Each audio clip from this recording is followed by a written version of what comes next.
அன்று பள்ளி முடிந்து நான் வீட்டுக்கு திரும்பிக் கொண்டிருந்தேன். வீட்டு கேட் அருகே வந்ததும் எதிர்பாராத விதமாக என் அம்மா திடீரென்று என் முன்னால் தோன்றினார்கள். நான் மிகவும் அதிர்ச்சியடைந்தேன். ஆனால் அவர் வழக்கம் போல இல்லை. அவரின் முகம் சற்று வித்தியாசமாக அவசரமும் பதட்டமும் நிறைந்ததாக இருந்தது.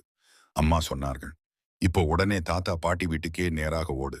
நான் போன் செய்யும் வரை வீட்டுக்குள் திரும்பி வராதே. எந்த கேள்வியும் கேட்காதே. உடனே போ. அவரின் முகபாவனை விசித்திரமாக இருந்தாலும் அது மிக அவசரமான விஷயம் என்று உணர்ந்தேன். எந்த தயக்கமும் இல்லாமல் நான் ஓடினேன்.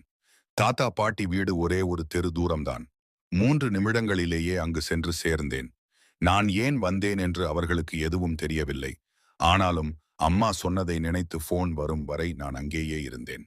அன்று மாலை தொலைபேசி மணி ஒலித்தது. போன் செய்தது போலீஸ். அவர்கள் சொன்ன செய்தி என் வாழ்க்கையையே மாற்றியது.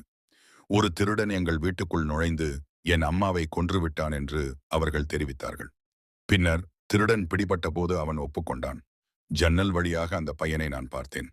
அவன் வீட்டுக்குள் வரும்போது நான் அவனை தாக்க நினைத்தேன். ஆனால் அவன் கேட் அருகே நின்று கொண்டு யாரோடு பேசுவது போல உறைந்து போய் நின்றான். பிறகு திடீரென்று திரும்பி அங்கிருந்து நடந்து சென்றான். அப்போதுதான் எனக்கு புரிந்தது. அந்த நேரத்தில் எங்க அம்மா இந்த உலகில் இல்லை. என்னை காப்பாற்ற அவளின் ஆவிதான் அன்று என் முன் தோன்றியிருந்தது.